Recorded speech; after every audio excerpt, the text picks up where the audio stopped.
Hello and welcome to another episode of the Trash Talk Podcast. I'm your host JJ, and today with me I have Sergej. Hello. Hi. So our first topic, since Christmas is fast approaching, is going to be vaguely related, and we decided we wanted to talk about some of the more tangential things, right? Like the traditions, or rather more on a conceptual level, right? Like why do we do this, right? Like traditions, and does gifting even make sense? You know, that whole thing. So, gonna give you a chance to maybe state your general opinion, Sergej?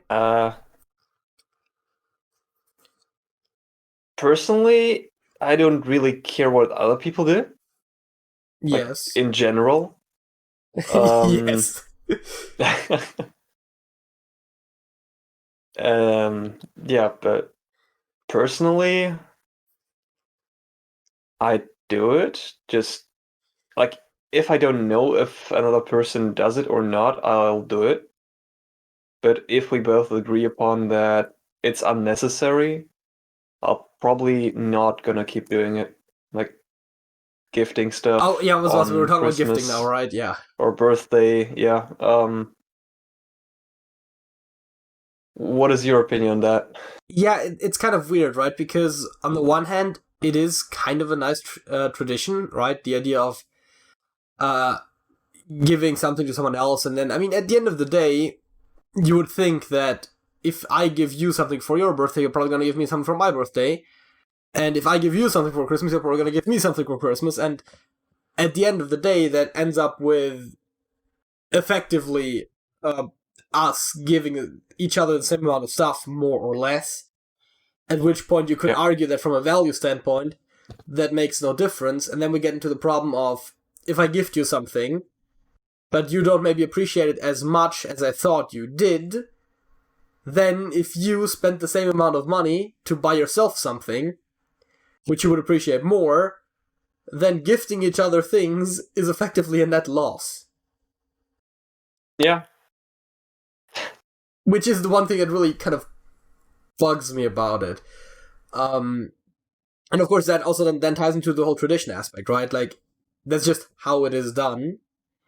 And I mean, I don't like upholding traditions for tradition's sake, but I have mixed opinions about the whole gifting thing, because on the one hand, I do like it as a concept. On the other hand, on an intellectual level, I also recognize that it's kind of stupid. So that's a bit of a weird mix there. And then, of course, when it comes to traditions, we got the whole thing where I heard someone say this before, and I've quoted this before, I think. Traditions are just peer pressure from dead people. Basically, yes. I mean, we are celebrating a dead person every year for 2,000 years, roughly. Yeah, dude. Yes, Christmas. The Yule Festival, as it used to be known, back when it was to celebrate the winter solstice, and then Christians were like, hey, we want to celebrate this Jesus guy, and they were like, we already got a festival around that time, like, let's just co-opt that. It's weird to think about, and certain Christmas traditions actually predate Christianity, which is, again, kind of weird to think about, considering that's a Christian holiday. I didn't know that. Yeah, that is interesting. Yeah, it's a pagan holiday, the Yule Festival, of course, because I think it had some religious significance, you know, because solstices and the like usually have something to do with, like praying to the harvest gods and weather and whatnot. I don't know what exactly the Yule Festival is about in detail, but it definitely was about the solstice in some capacity, because, of course, the winter solstice is on the 21st of December, which is the shortest day in the year, effectively, in terms of daytime. Now, that is literally just based on, like, the rotation of the Earth and the correlation to the sun. If it's cloudy, right? Like, you might not get the most sunlight practically, but in theory, that's a short stay. But yeah, traditions seem like a bit of a silly thing. But there's definitely things that go back to tradition that are not bad, so we kind of have to I think when it comes to traditions, you kind of have to evaluate what's good, what's bad, and then decide what we keep and what we don't keep, right?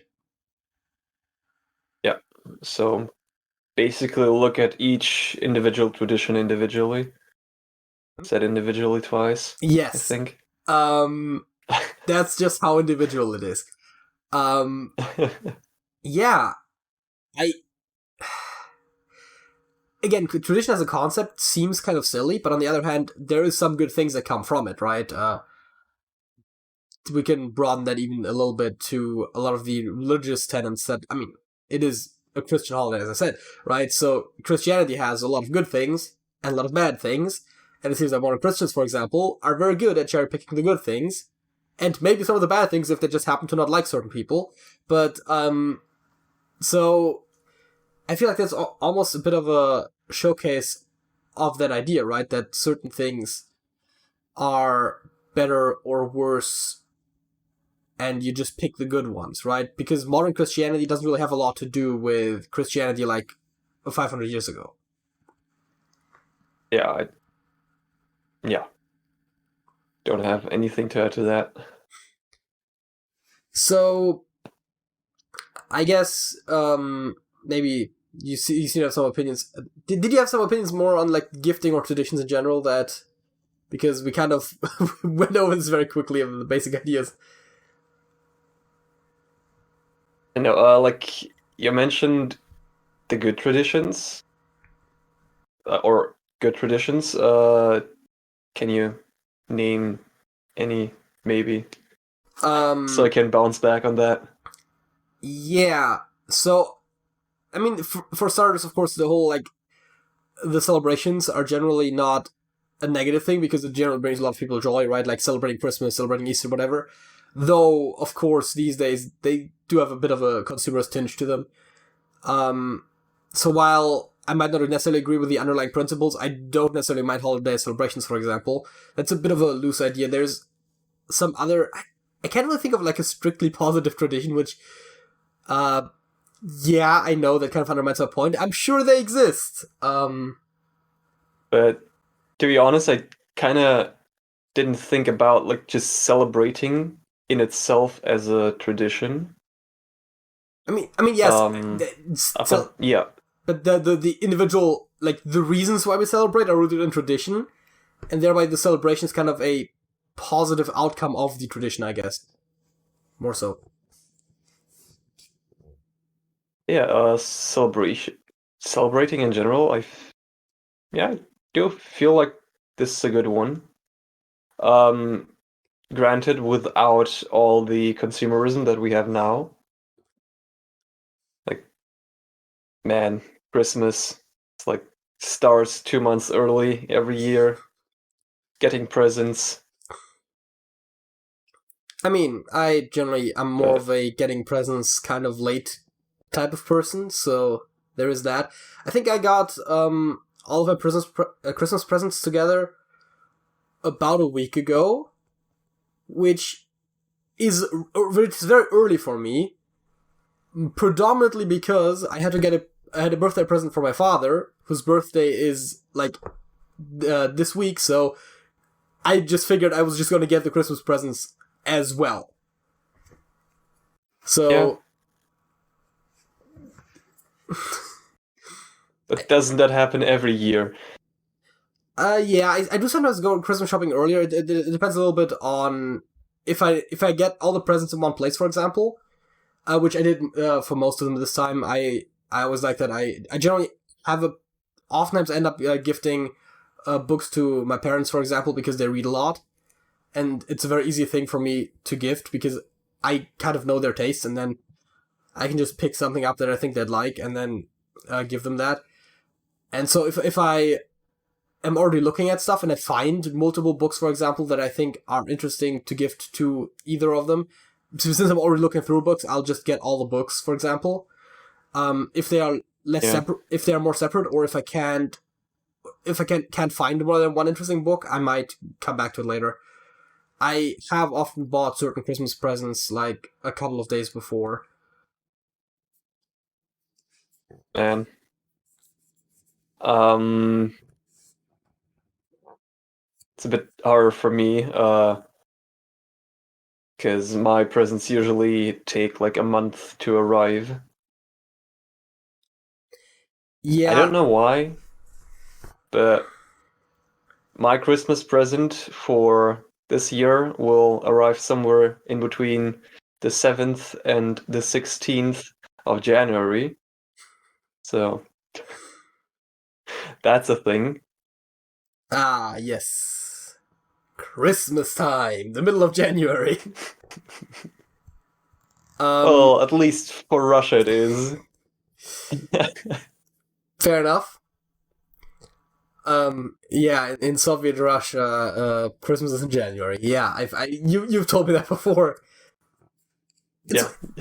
I think in some way that kind of speaks to how silly some of the traditions are, though, right? It's like, it's kind of weird that you all do it in January, and it's probably equally weird for you that we do it in December, and it's like, where's the real difference, right? Like, I mean, I'm sure there's other differences. I don't care. I'm sure there's other differences beyond that, but it's a different date. Yeah, sure. It's a slightly different version of the tradition. Is one better than the other? Not really.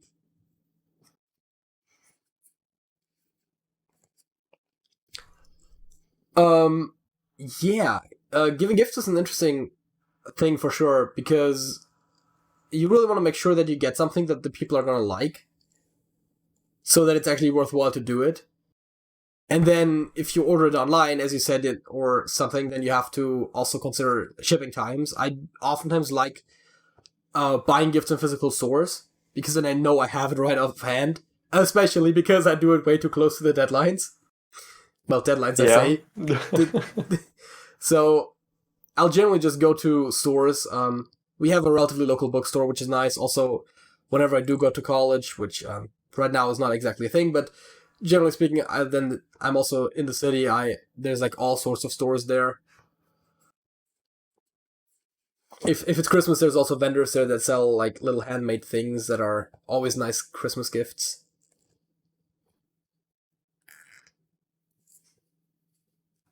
I don't know about that. I mean, okay. Never really was into all this handmade thing that just looks good, if even. Yeah, okay. See, but that's where I have to distinguish between gifts that I think are good to give to certain people, which I think they are fantastic for that, versus gifts I personally would want to receive, right? Because after all, I pick the gifts that I give to people based on what I think they would like, not what I like. Yes. True. Um, And sometimes it's quite hard to do that too. Especially if you don't really talk much with that person. actually brings up another interesting, weird aspect, right? Where it's like, there's people who we don't have a lot of contact with, yet we feel obligated to give gifts to, and like we see them basically on Christmas and their birthday, and we give them like 2 gifts a year, and they give us 2 gifts a year, and that's pretty much the bulk of the contact we have with them. I mean, it's a bit exaggerated, but how come? I don't know. I think usually friends of friends we have, we kind of sometimes meet them, but not really. I have And also we don't really know much about them. Yeah. Or it's relatives that we don't meet often. Yeah, that's one that always confuses me a little bit, is the whole idea of the extended family, right? Like, I don't have a lot of contact with those people. I don't see why it should be necessary for me to go to their birthdays to see them like once or twice a year, right? Like, I have this whole extended family, especially on my father's side, that I see on like 3 or 4 birthdays every year, and I'm like, why, right? It's one of those things. I go there sometimes because it's like kind of expected, and it's also generally not that far, so it's not like a huge investment for me to go there, but it still seems kind of arbitrary that it's like, oh yeah, this person is biologically related to you because this and that, or even, not even necessarily, It's like, hey, this is the sister of your grandfather's uncle. That's probably a bit far, but it's like Something like that, yeah. Like, why should I care? I don't know. Yep. That might be that just might be introvert things, maybe.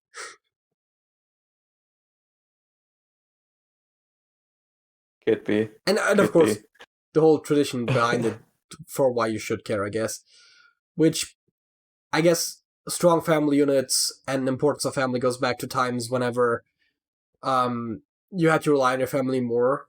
When we were all just peasants and like 3/4 of our kids were gonna die before they reach adulthood anyways, and then whenever we get old, there's no social security, so our kids have to care for us and all that. We're really not getting makes sense. All that much anywhere, are we? Not really.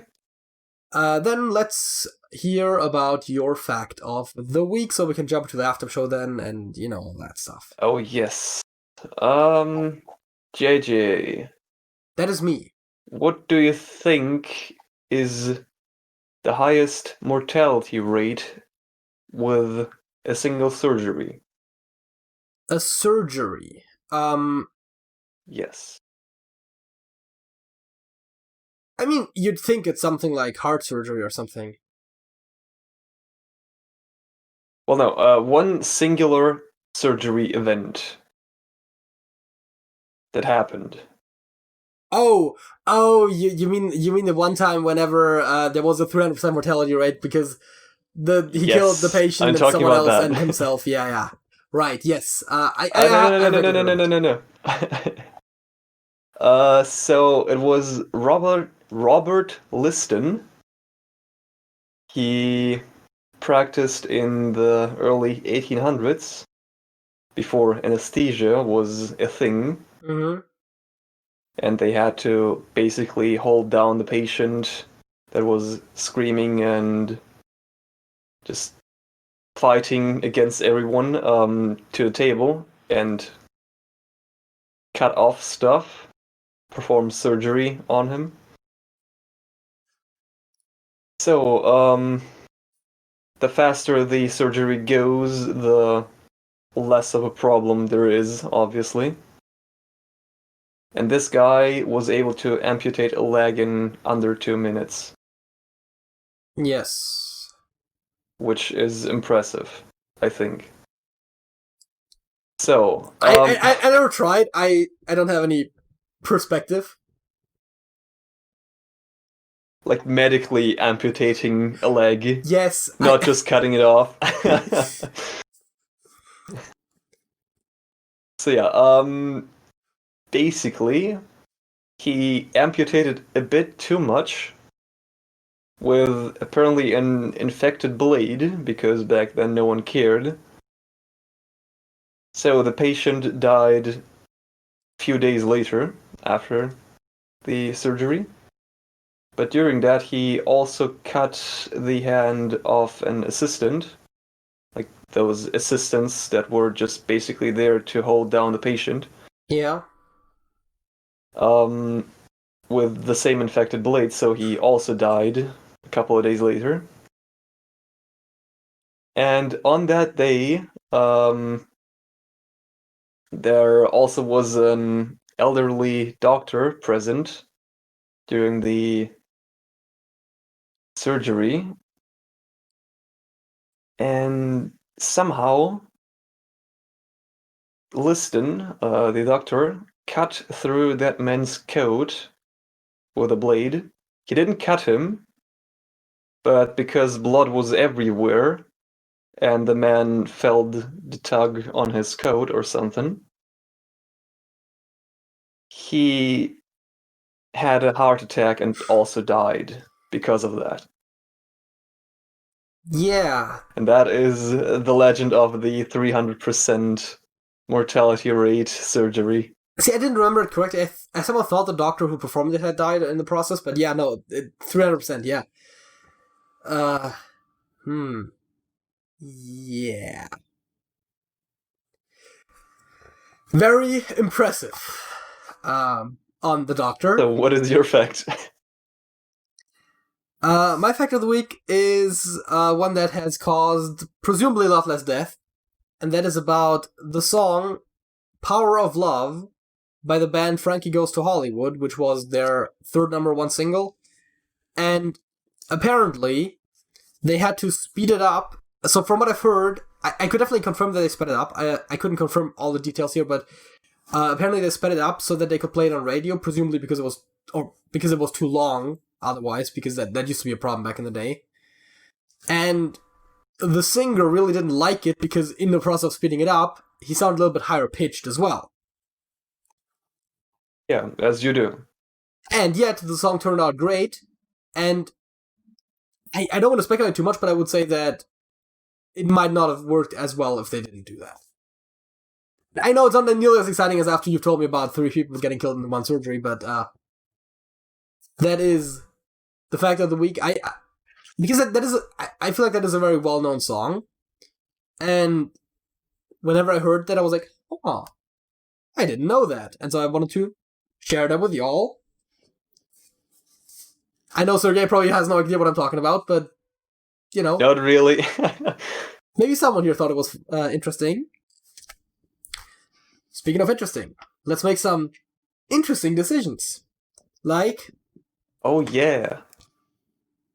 Gotta go full screen on that, so I see the questions. Yes. Would you rather... Now, as per usual, whenever you load up the site, the first one is already answered. That does not reflect my answer necessarily, but... Would you rather have a child in 7th grade and raise it, or never have kids/adopt? You must keep and raise any child you have. You cannot pass the responsibility to anyone else. It's really just an elaboration on the first one. Yeah. I'd probably choose the second option of never having a kid or adopting one. Same. I don't really want to have children, though I must say... 7th grade seems to get at a point where they become manageable. Honestly, I personally probably would have more problems with small children, because once you can have intelligent conversations with them, it might not be as bad. Maybe that's just me, though. Next. I don't know. Would you rather not know how to read or not know how to write, and then it says, pretend that you're able to write without reading? Which... So, what was your opinion on that? I mean, depends on what the definition of reading is, in this case. Elaborate. Like, for example, in Japanese, I know how to write certain characters, I know what they mean, but I don't know how to pronounce them. Yeah, I do think not being able to read includes comprehension. I don't think it's just about you can't read out loud. I'd probably not knowing how to write. I would have to agree there, because I feel like reading is very common, and while I do definitely write sometimes, it doesn't seem as important. And the majority seems to agree. Would you rather have a stomach ache or a headache? Stomach ache. I'm gonna go with headache, because I think that's just something that I've kind of... I don't want to say I'm used to, because I really don't have headaches that often, but I feel like it's a problem that I usually can deal with very well, at the very least.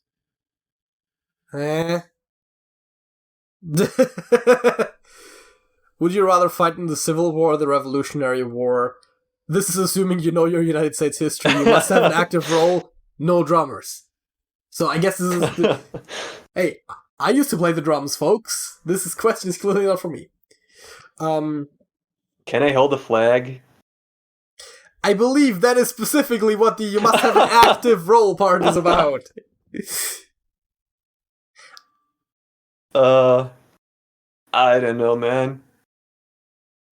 See, the thing is, the only thing I really know about those wars is like why they were fought and who's fighting, right?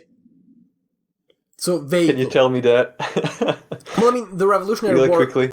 The Revolutionary War is when the Americans separated from the British because of the whole no taxation without representation thing.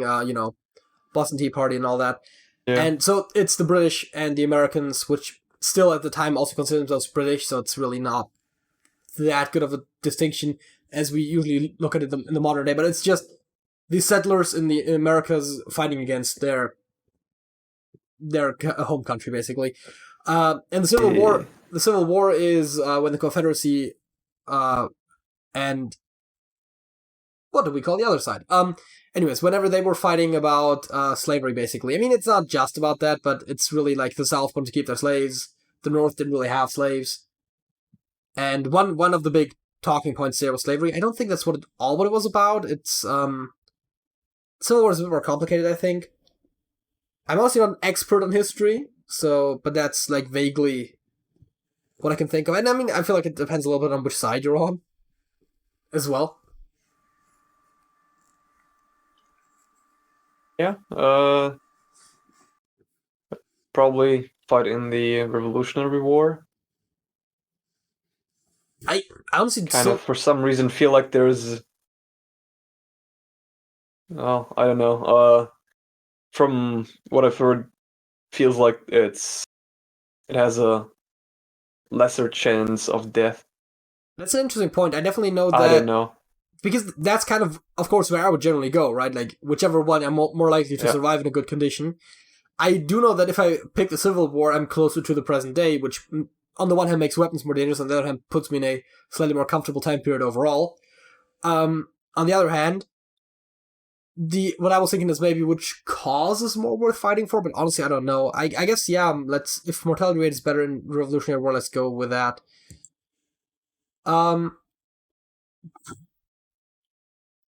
Would you rather only listen to bagpipe music or only listen to banjo music?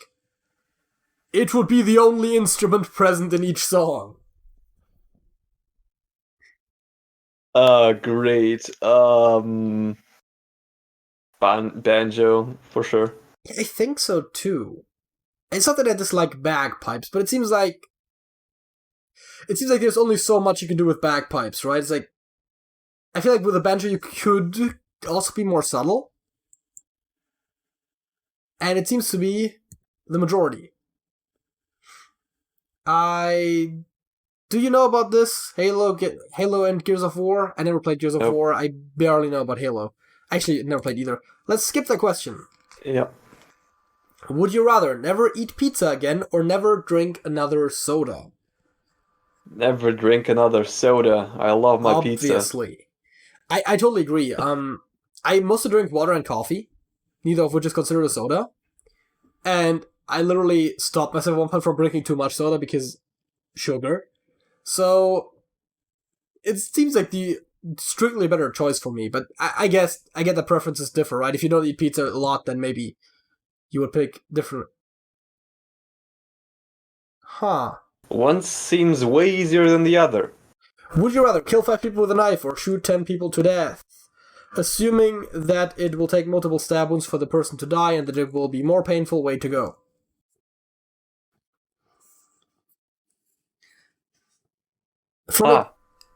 I feel like there's 2 considerations to be made here, but I'm gonna once again let you go first. Yep. So, I guess both considerations are, like, the first one, what is easier to do mechanically? And another would be, like, first of all, like, psychological trauma to yourself. Yeah.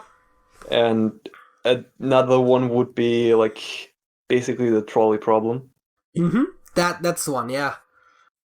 Because I feel like, is it, like, can I really say that the 5 human lives are worth me having a little bit more of a convenient time doing it?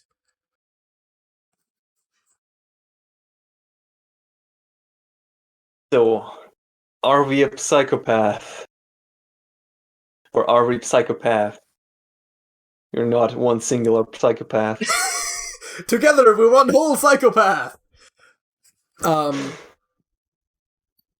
Yeah, I think I personally know where I'm standing on this, but what is your take? Oh god. um, oof. Okay, another thing on my psychopath bucket list. The 10 people. Okay, because I personally would go with 5. Now the additional factor is, of course, there is a bit of a risk to yourself of getting yourself injured in the process, but I feel like if I'm basically given the option of killing 5 people or killing 10 people, I'm gonna pick 5. But yeah, it's not that I would want to do either. Ah, yes. Would you rather be famous Who even cares? Would you rather be famous Tumblr? on Tumblr, of all places, or would you rather be famous on YouTube? I feel like this question is very old. Hey, folks, go join our Tumblr blog? Is that what you do there? I don't know. No. No, we don't have one, okay? we have a subreddit. You can check that out. We have a Twitter. I feel like the answer is obvious. Yes, I think we're picking YouTube. Yep. That's not surprised. But I like this question better in a weird way than when they were saying Twitter or YouTube. Yes. Because at least they have YouTube on the red exactly button. Why.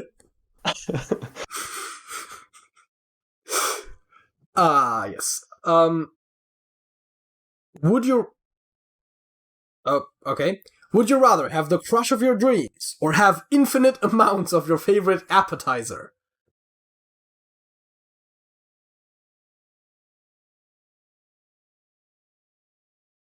What? Why? Love or food, Sergej? Love or food? Is there no in between? There is no in between.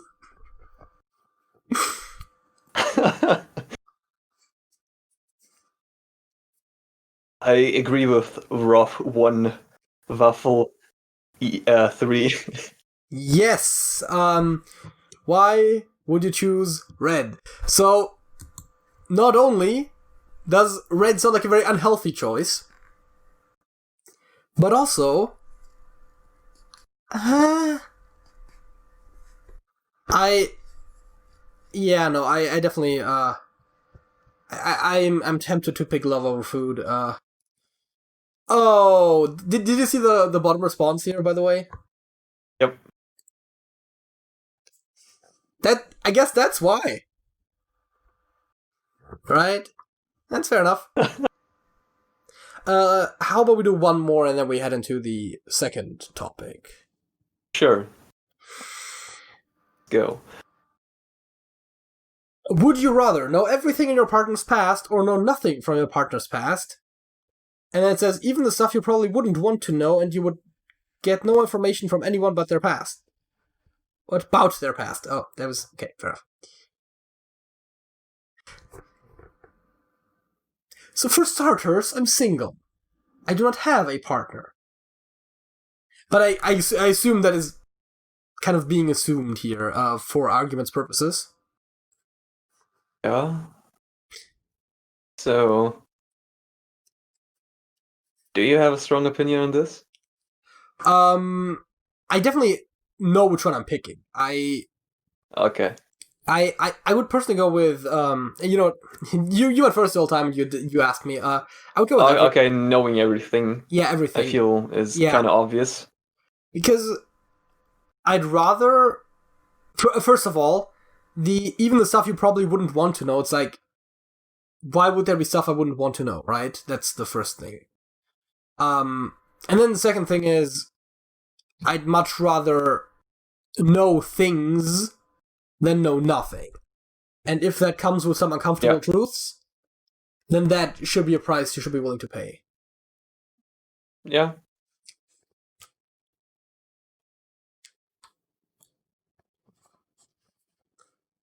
So. That's too big. Out of full screen. Don't want to see my face, huh? Where was I? Right, we were going to talk about Stories. Wait.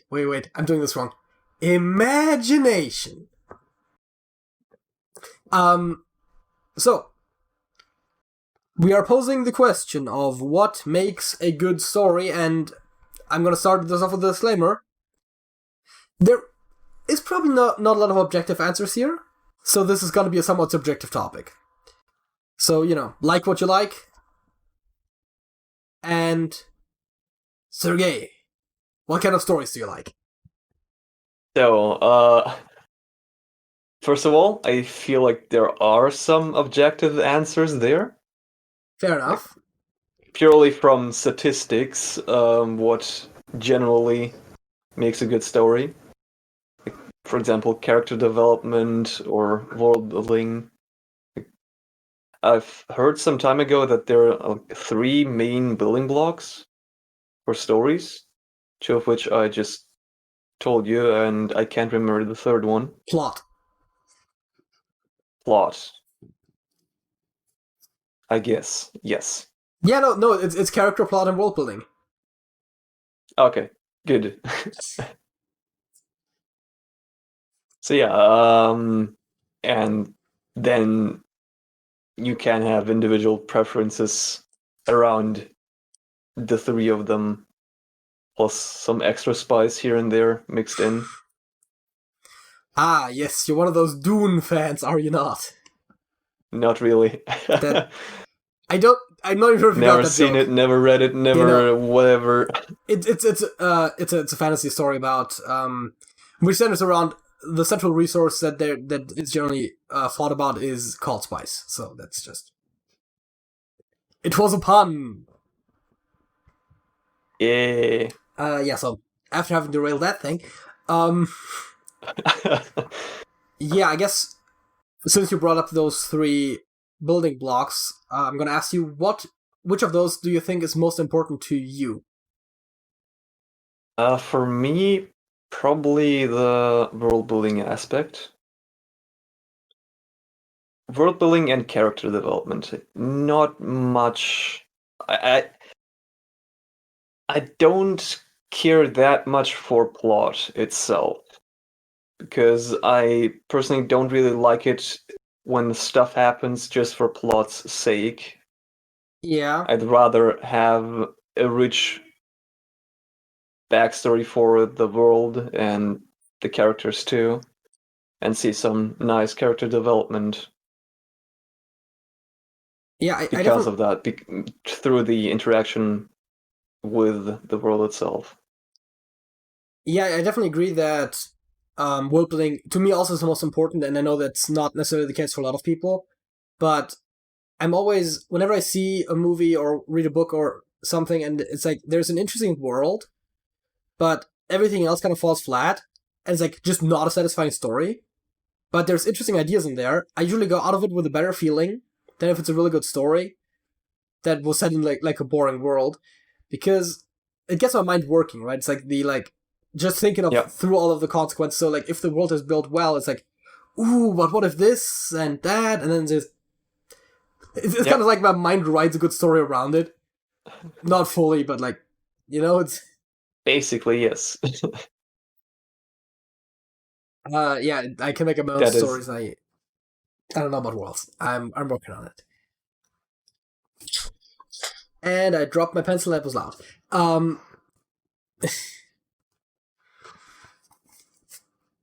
Yeah. So.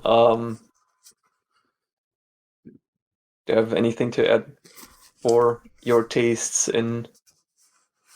I'm not sure about character versus plot as much. I definitely like good characters, of course. But I do also like good stories.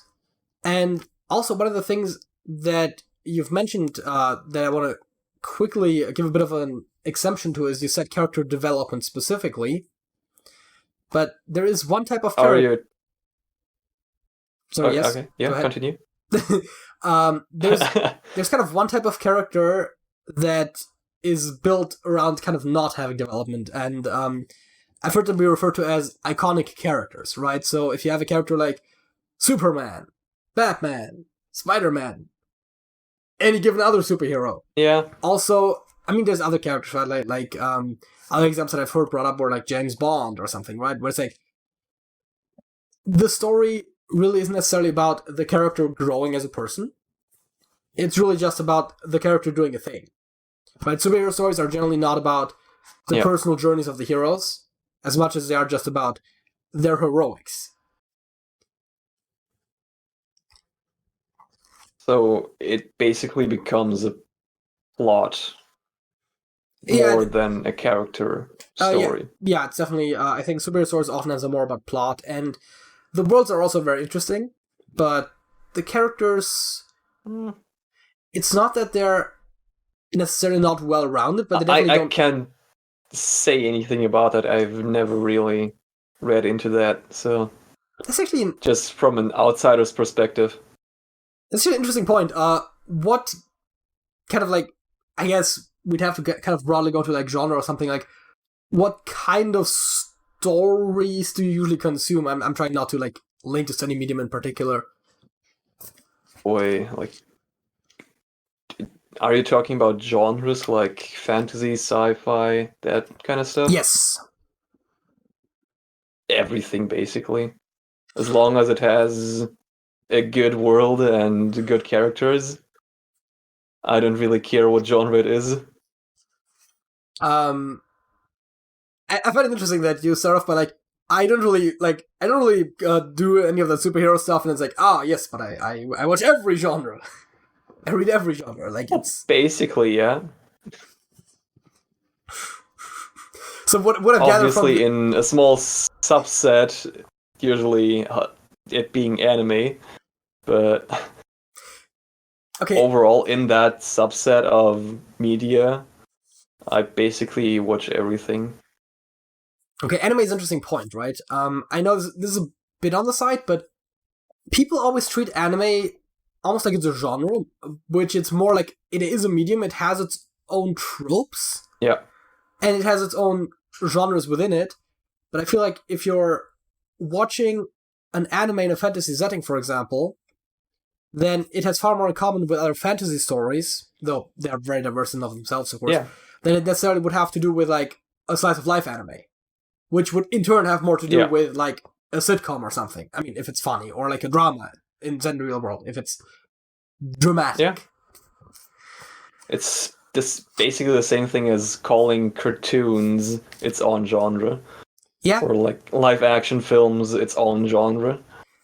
But but I feel like people often treat anime, and that is both from people that don't watch it and from people that do watch it, oftentimes as if it's like its own thing, right? Like a lot of people say like, I don't like anime, or I watch a lot of anime, right? It's like, how does that come? I know I'm derailing a little bit from the main topic here, but I think that's okay. I feel like the storytelling structure is different over there in Asia. It's not necessarily just anime. It's more like the Asian culture has a different way of storytelling. Like, from the few things I've heard, there are like two main ways to tell a story. Like, one that you probably all had in school is like the beginning part where tension builds up. Then the middle part that all the tension is released, where everything is hype, and then the ending where everything slowly gets to an end. Yeah, that's a classic 3-act structure. That basic, the classic structure. And quite a long time ago, too long ago that I remember the specifics, I've heard that in Eastern Asia, there's like a completely different way to tell stories, which does not require like this, first of all, a 3-part structure, and does not really require like this main motivating plot point, not reliant on the hero's journey.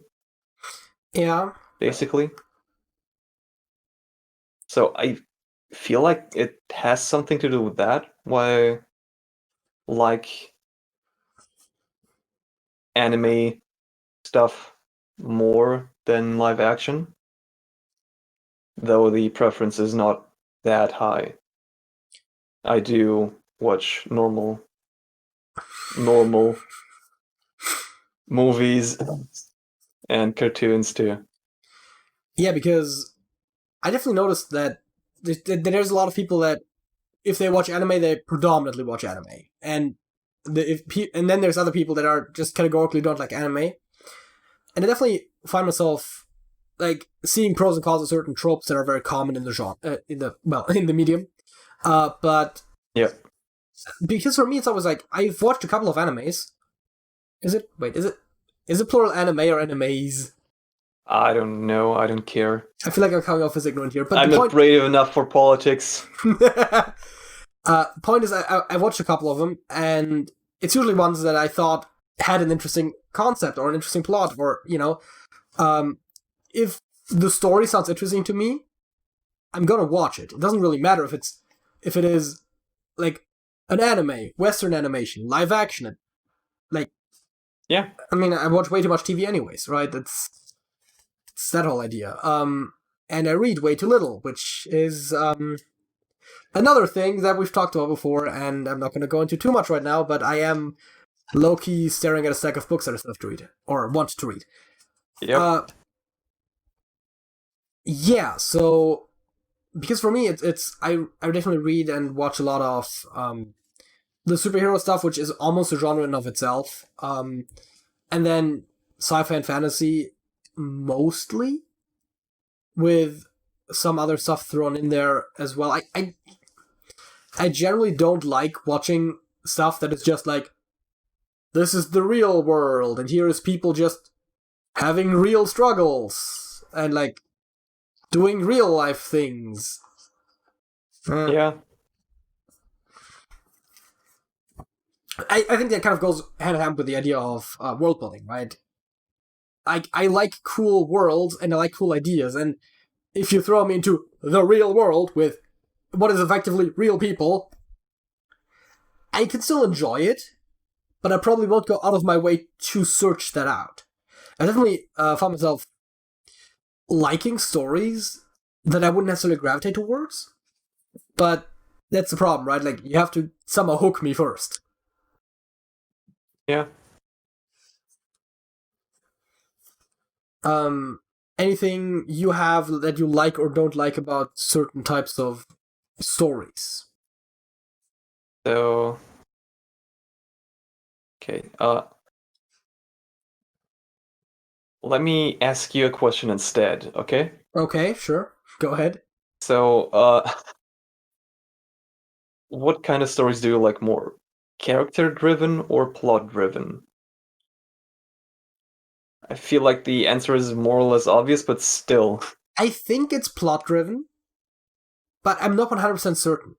And that's the thing, right? Okay.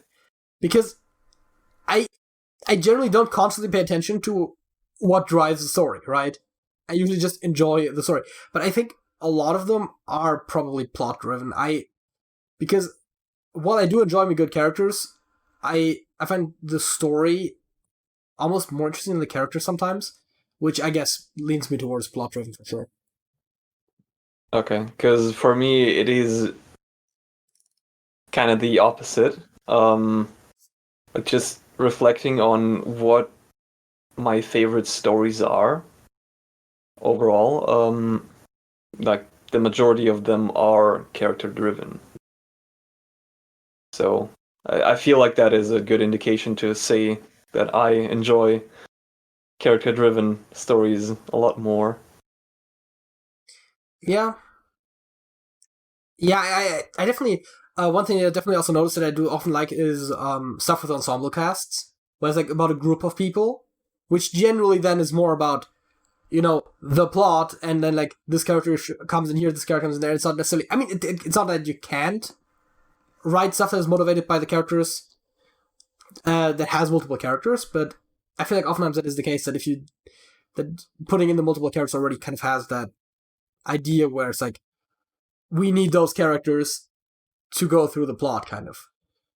So that's definitely also one of the things that I noticed. It's oftentimes group things, right? Like when it comes to superheroes, like it's like the team books, and then when it comes to TV shows, you would call it an ensemble show. It's that sort of idea, and I definitely noticed that. I don't necessarily mind if you substitute characters as well. It's the thing where like I remember watching just as an example, I watched The Magicians, and that's a bit of a spoiler, isn't it? I kind of wanted to make a point. You know what? Small spoiler. I'm not going to go into too much. You know about a small spoiler about The Magicians, I guess, for those that care. The timestamp. Yeah, I don't know, man. Just find the music.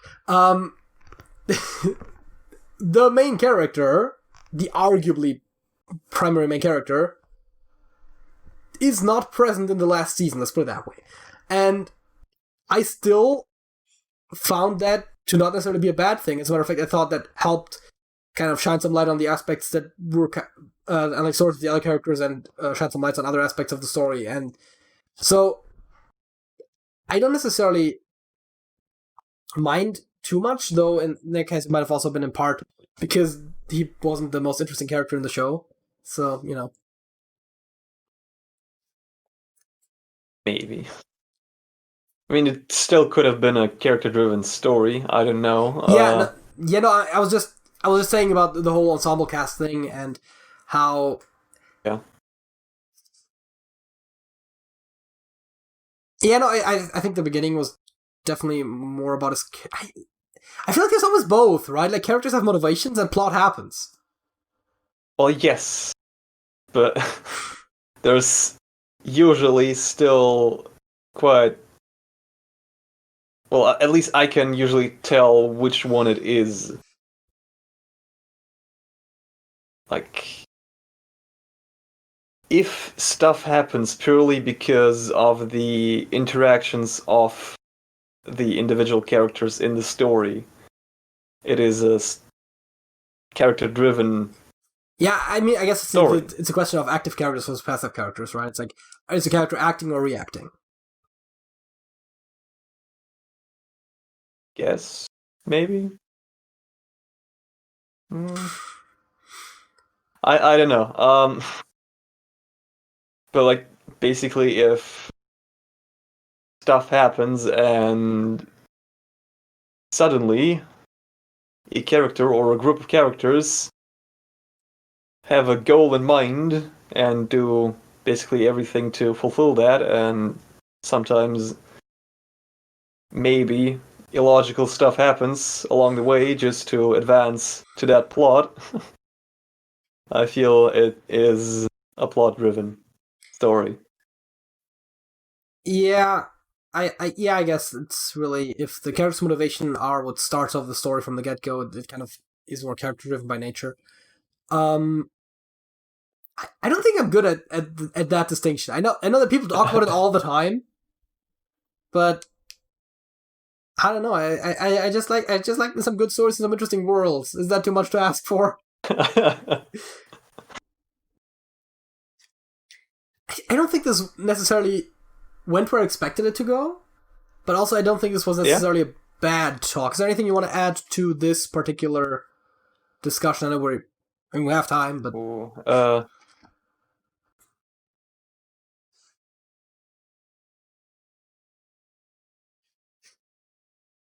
I don't know. Not really. Because otherwise I would say maybe let's just call this a bit of a shorter one and go into the song of the week, and then we'll be back next week as per usual with another episode. Sergej, song of the week. My song of the week is Smoglянка.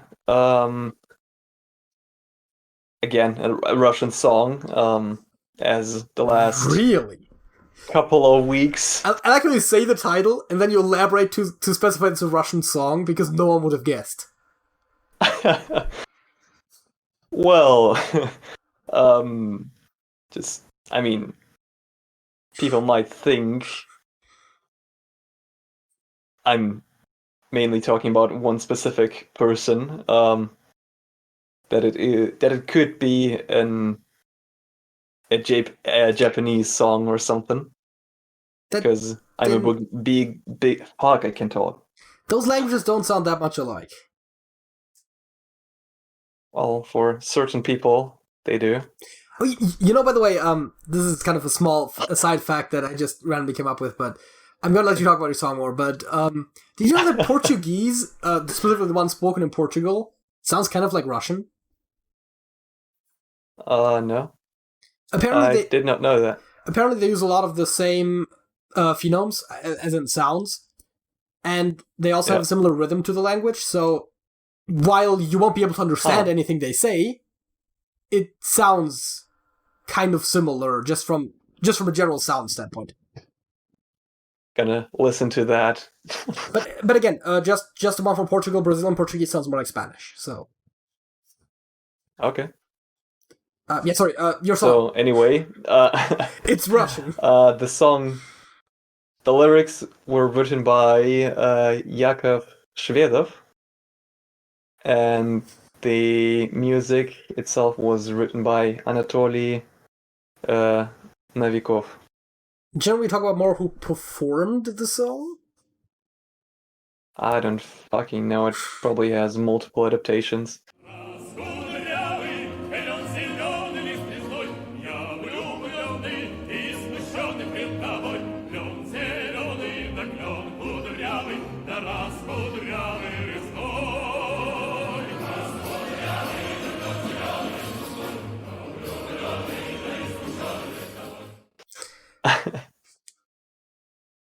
It's just about the song in general. Okay, cool. Yes. Anything you want to say about that, or was that your whole thing? I think that's it. Yeah. Okay. My song of the week is "We Won't Back Down" by the band Hammerfall.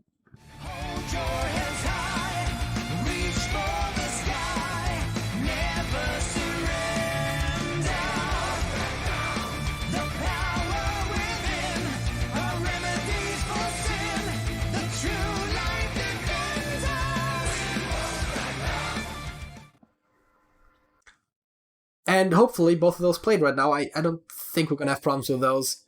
It's really mostly the oldies. Whenever I pull out an oldie, and it's like, this relatively popular song from the 80s, and it's like, no, you cannot upload this video and have it be watched by people. I digress. I think the thing I wanted to tell you all is that you should like the video if you enjoyed it. I mean, if you watched this far, I don't think you have any reason not to like it. Leave us a comment about your opinions on anything and everything we talked about today. I mean, whatever. Subscribe to the channel if you want to watch more of this. Subscribe to the main channel if you like Hearthstone. You all know the drill. We have a Discord server, we have a subreddit, we have a Twitter. We have everything. Sergej. That's it. That's it.